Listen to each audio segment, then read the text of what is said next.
This shed behind me is my Rubbermaid 10 foot by 7 foot plastic resin shed. When I was going to get this shed, I was a little bit skeptical about how well it was going to hold up throughout the winter. Now we get some pretty harsh winters where I live, and it's held up really well. So I'll share with you everything about this shed and why, if you're looking for a cheaper solution to a storage shed, you might want to get one of these plastic sheds because they're really good and you can put them up anywhere in your yard. The shed is 10 foot wide and it is 7 foot deep. You get a double door on the front. Now there's enough room in here to get a ride-on lawnmower. I also have my bagger on the left-hand side, leaf blower. Needs a bit of a clean, but it fits a lot of stuff in here. And over to the side, I have a bunch of yard tools that take up some space. Just needs to be organized a little bit better. Another lawnmower. And then you can add storage to the sides of the shed via these racks here. I got one on this side here. I'll leave a review video on these racks at the end of this video. But overall, building this shed is really straightforward. It slots together. Basically a one-person job to put it together until you get to the roof, where you do need a second pair of hands. And you can see that I am storing some things up here as well on the roof, just to get some things off the ground.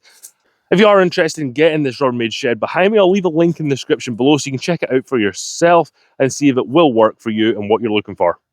As for the roof here, you can see there is a little bit of mildew forming. I also forgot to take the paper off the windows, but that doesn't matter. But this is in an area where it doesn't get a lot of sunlight. There are a lot of trees, so it is holding up well. I do need to maybe get a cleaner on there and wash it. It's not discoloring, and all the panels still fit as well as they did the day that I put them together.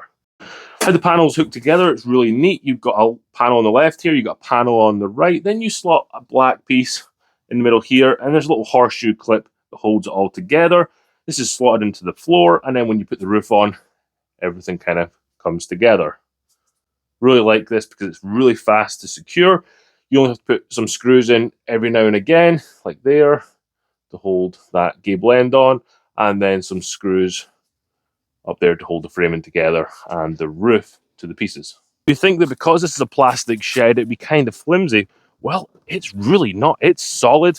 I mean, you can get a little bit of give on the panels on the side here, but it's not going anywhere. I thought it was going to kind of move around and shift, but it's got a lot of weight on the base, so really impressed with how well it's holding up for that. You see that I've got my shed on paver base, and if you're going to be building this shed, I'd recommend putting a concrete base or a wood structure base. This paver base holds up all right, but I just prefer I put something a little bit more solid down instead of the paver base. Kind of makes for an uneven surface underneath, so something to consider. That can be done, but it's not the best way to do it. I'm really glad that I got this shed.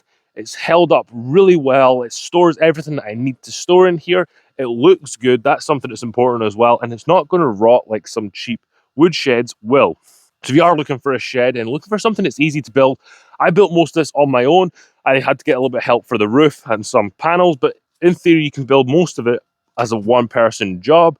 So if you are looking to get a new shed, I'd recommend that you get one of these Rubbermaid sheds, whether it be the 7x7 or the 10x7 shed.